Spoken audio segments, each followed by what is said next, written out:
दोस्तों रिसेंटली भारत ने न्यूजीलैंड के साथ में एक फ्री ट्रेड एग्रीमेंट किया है। भारत के लिए यह अच्छी खबर है कि भारत अमेरिका के अलावा और कहीं पर भी अपने मार्केट को तलाश कर रहा है। खास बात यह भी है कि जिस देश के साथ में हमने फ्री ट्रेड एग्रीमेंट किया है उस देश ने अपनी पार्लियामेंट के अंदर और अपनी वेबसाइट्स के ऊपर इस चीज को हाईलाइट कर दिया है कि पूरे विश्व के अंदर इंडिया थर्ड लार्जेस्ट इकोनॉमी बन चुका है। ये हम नहीं कह रहे हैं, ये न्यूजीलैंड खुद कह रहा है। ये जो फ्री ट्रेड एग्रीमेंट हुआ है ये दिल्ली के अंदर हुआ है। अभी इसको न्यूजीलैंड की पार्लियामेंट से एग्री जो है वहां से एक बिल पास होगा, तब जाकर ये फ्री ट्रेड एग्रीमेंट इंप्लीमेंट होगा। लेकिन इसका एक खाका जो है तैयार हो चुका है। न्यूजीलैंड बड़ा इंटरेस्ट है कि हम लोग भारत के अंदर जो 700 मिलियन मिडिल क्लास जो लोग रहते हैं उनके ऊपर हम लोग खर्च करने वाले हैं। मतलब न्यूजीलैंड को यह नजर आता है कि भारत के अंदर huge population of middle class जो कि न्यूजीलैंड के प्रोडक्ट्स को परचेज करेंगे, वहां की सर्विसेज का बेनिफिट्स लेंगे और इससे न्यूजीलैंड की इकोनॉमी जो है ग्रो करेगी। मतलब न्यूजीलैंड को भारत के अंदर एक बाजार दिखाई पड़ता है। आज शायद यही वजह है, जैसे यूरोपियन कंट्रीज है, अमेरिका है, ये बड़े बड़े जो कंट्रीज हैं इनको भी भारत के अंदर एक बहुत बड़ा व्यापार, एक बाजार नजर आता है। ब्रिटिश ने हमको एक कॉलोनाइज कंट्री बनाया, उसका सबसे बड़ा रीजन भी यही था कि भारत एक बहुत बड़ा बाजार जो है वो बन चुका था। पैसा तो जो है भारत के पास में था ही। ओके, हम तो पहले भी अमीर थे, आज भी अमीर हैं ही। ठीक है, चलिए तो न्यूजीलैंड के साथ में क्या क्या ट्रेड एग्रीमेंट हुए हैं उसको हम लोग विस्तार से जानेंगे। सबसे पहले वर्ल्ड मैप पर इसकी लोकेशन देख लेते हैं। अगर किसी आम इंसान को ये चुनने के लिए कहा जाए, ढूंढने के लिए कहा जाए कि न्यूजीलैंड को ढूंढकर बताइए, तो उसका फोकस हमेशा बीच में यहां पर रहता है। लेकिन ये छोटा सा देश एक यहां पर एक आइलैंड कंट्री है, बहुत छोटा सा देश है। दो आइलैंड्स इसके अंदर है, नदर आइलैंड एक और दूसरा है साउथ आइलैंड। तो दो आइलैंड्स हैं, नॉर्थ का आइलैंड है, साउथ का आइलैंड है, चारों तरफ पानी है, बीच में एक वाटर स्ट्रीट है जिसको कुक जल संधि कहा जाता है, कुक वाटर स्ट्रीट कहते हैं। इसका नाम आप लोग यहां पर देख रहे हैं। मतलब न्यूजीलैंड की खोज करने का जो श्रेय है वो कुक को ही दिया जाता है। एक साइंटिस्ट थे, उन्होंने खोज की थी न्यूजीलैंड की। वेलिंगटन जो है यहाँ की कैपिटल है। न्यूजीलैंड दो पार्ट के अंदर डिवाइड है और बहुत खूबसूरत देश माना जाता है। एक छोटी सी मेरे एक दोस्त की बात याद आ गई। मतलब वो शायद हरियाणा या फिर पंजाब के रहने वाले थे। उनके जो बेटे थे वो न्यूजीलैंड के अंदर रहते थे। अब एक बार जो है पिता अपने बच्चे से मिलने के लिए जाता है और कहीं छिपा छुपू की जो है बीड़ी जो होती है, बीड़ी है ना, आप जानते होंगे, वो वहां पर ले जाता है। और वो जो जब पिता वहां पर जाता है तो वहां पर बीड़ी पीना शुरू कर देता है। आसपास के जो लोग हैं वो देखते कि ये क्या पी रहे हैं, है ना। तो वो जो बीड़ी का है, मतलब मजाक के तौर पर मैं कह रहा हूं कि वो जो बीड़ी है वो वहां के लोगों को पीना सिखा दिया। और आसपास के लोग फिर ये पूछा करते थे कि भाई अब तुम्हारे पिताजी कब आएंगे वहां से, तो जब आए ना तो बोलना कि वहां से वो लेकर आए। तो इस तरीके से हमारा कल्चर जो है कई बार वहां पर भी पहुंच जाता है।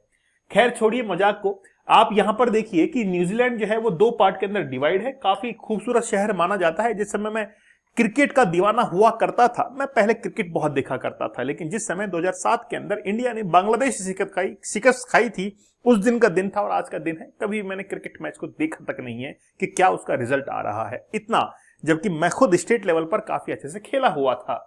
मैन ऑफ द मैच वगैरह जीते हुए थे, लेकिन सब कुछ छोड़ा। एक अंदर से जो है ना वो कई बार हो जाता है ऐसा।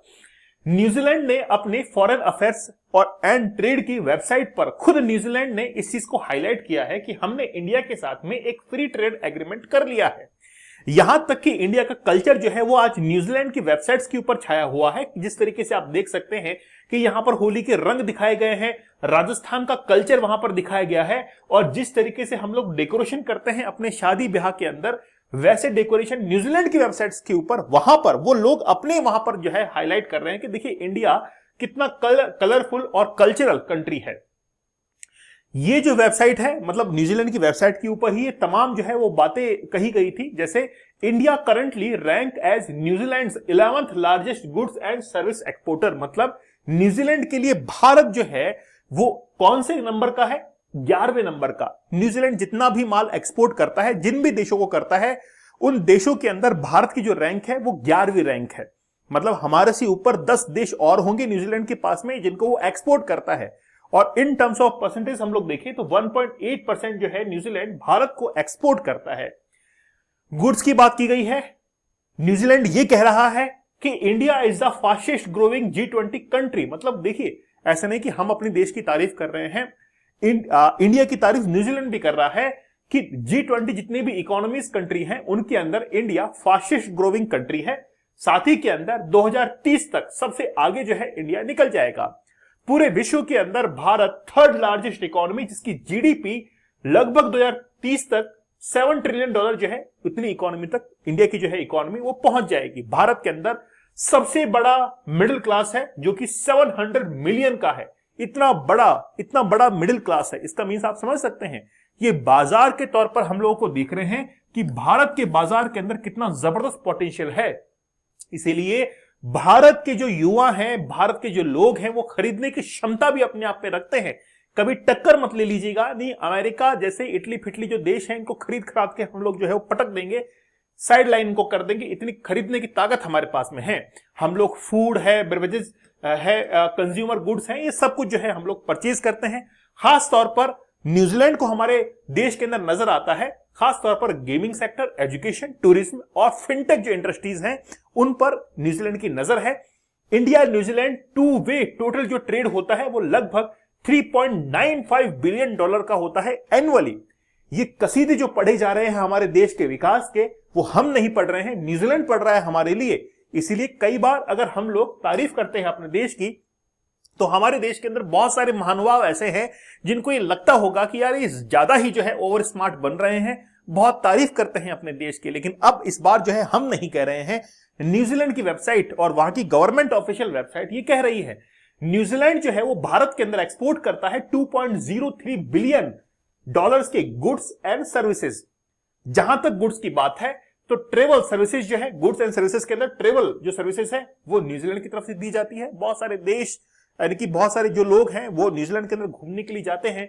फॉरेस्ट्री जो है उसके अंदर हॉर्टिकल्चर जो है, एल्यूमिनियम है, आयरन एंड स्टील इंडस्ट्री है और वूल है, ये सब जो है वो एक्सपोर्ट किया जाता है। इस महीने के अंदर इंडिया इज ओवर 21st मतलब 21वां लार्जेस्ट गुड्स एक्सपोर्टर है। मतलब जो गुड्स आते हैं, सामान आते हैं, सॉलिड जो सामान आते हैं इंडिया के अंदर, इंडिया जो है 21वें नंबर पर है उनके लिए। और सर्विसेज के अंदर जो है 5th लार्जेस्ट सर्विस एक्सपोर्टर है। मतलब हमसे ऊपर 4 देशों को सर्विसेज दी जाती है, भारत जो है वो 5वें नंबर पर आता है। हमसे ऊपर गुड्स के मामले में 20 देश आते हैं, 21वें नंबर पर न्यूजीलैंड के लिए जो है वो भारत आता है। ये सभी जो है वो कंटेंट इसके अंदर शामिल है। खास तौर पर अभी जो डील की गई है फ्री ट्रेड एग्रीमेंट को लेकर, वो $20 बिलियन का इन्वेस्टमेंट जो है वो दोनों देशों के बीच में फ्री ट्रेड एग्रीमेंट के तहत होगा। ये रिसेंटली एक खाका जो है दिल्ली के अंदर तैयार किया गया है और ये दोनों ने एक म्यूचुअल अंडरस्टैंडिंग कर ली है कि हम लोग एक दूसरे के देश के अंदर इतना व्यापार जो है करने वाले हैं।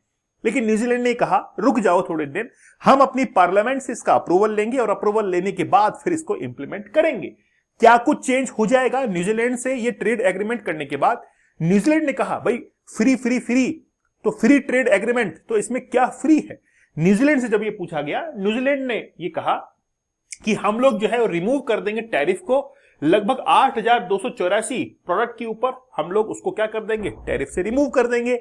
इससे क्या होगा कि हमारा जो कोई प्रोडक्ट होगा वो न्यूजीलैंड के अंदर उसी कीमत के अंदर बिकेगा जिस कीमत में हम लोग उसको बेचना चाहेंगे। न्यूजीलैंड अपनी तरफ से उस कीमत का इजाफा उसके अंदर नहीं कर सकेगा। मान लीजिए कि ये पेन है जो कि भारत के अंदर 20 रुपए का बिकता है, मैं ये चाहता हूं कि ये न्यूजीलैंड के अंदर 25 रुपए का जाकर बिके, तो ये 25 रुपए का ही जाकर बिकेगा। वहां पर न्यूजीलैंड अपनी तरफ से कोई भी इसके अंदर टैरिफ लगाकर इसकी प्राइस जो है वो ऊपर नहीं बढ़ा सकेगा, क्योंकि न्यूजीलैंड को ये लगता नहीं है कि इंडिया के जो प्रोडक्ट है वो कहीं ना कहीं न्यूजीलैंड को जो है वो कंपैरिजन करते हैं, क्योंकि इंडिया के प्रोडक्ट जो है ऑलरेडी न्यूजीलैंड के अंदर काफी अच्छे मायनों में जो है मतलब क्वालिटी वाइज जो है काफी अच्छे साबित होते हैं। तो टैरिफ फ्री जो है वो कहां पर कर दिया गया है, न्यूजीलैंड के अंदर कर दिया गया है। साथ ही के अंदर इससे हमारे जो एक्सपोर्टर है उनको एक बूस्ट मिलेगा और हमारी भी इकोनॉमी जो है वो कहीं हद तक ग्रो करेगी।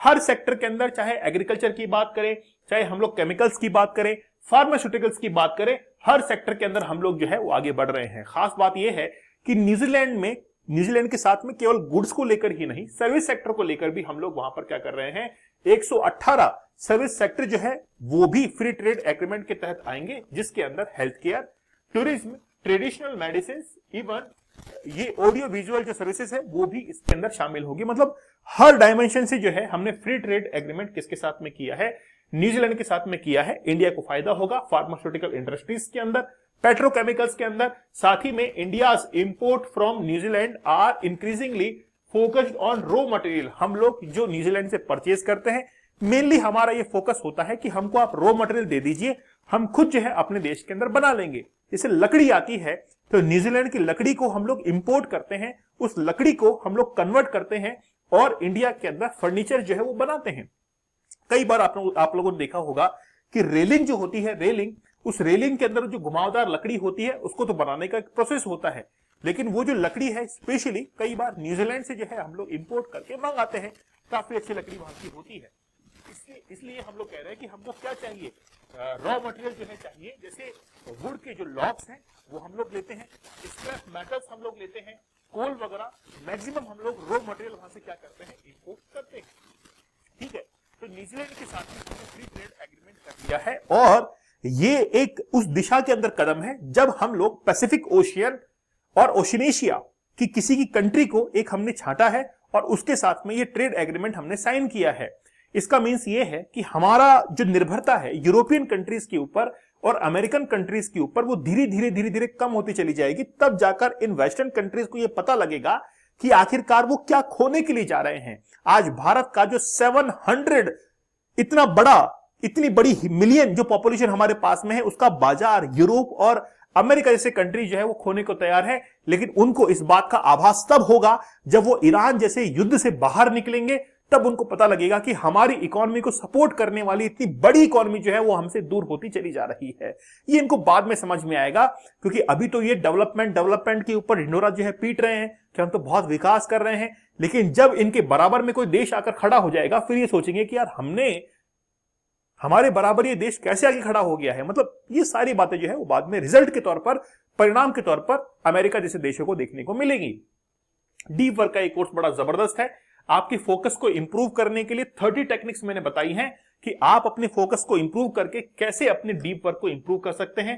75 डेज का हार्ड चैलेंज या फिर 100 डेज का हार्ड चैलेंज आप लोग जरूर ज्वाइन कीजिएगा। Challenge can change your life. मैंने यही कहा है हमेशा कि चुनौती होती है जीवन के अंदर जो कि आपके लाइफ को चेंज कर सकती है। आप मुझे टेलीग्राम दीपक इंदौर ऑफिशियल पर जरूर ज्वाइन कर लीजिएगा। ठीक है, ओके। तो आप देखिए कोई एजुकेटर 75 डेज तक लगातार लाइव क्लास लेकर या 100 डेज तक, मैंने दोनों चैलेंज कंप्लीट किए, 75 डेज का भी 100 डेज का भी, और 175 डेज तक लगातार मैंने लाइव क्लास ली और आप लोगों को यह समझाया कि एडिक्शन कितना खराब हो सकता है और अगर आप अपनी बुरी आदतों से बाहर निकलेंगे तो आपके लिए क्या क्या सामने अपॉर्चुनिटीज जो है वो नजर आएंगी। वो टेक्निक्स मैंने बताई हैं जिनकी मदद से आप अपनी लाइफ को चेंज कर सकते हैं। डिसीजन आपका है। तो मिलते हैं आप लोगों से नए सेशन के अंदर। तब तक धन्यवाद। Thank you. जय हिंद।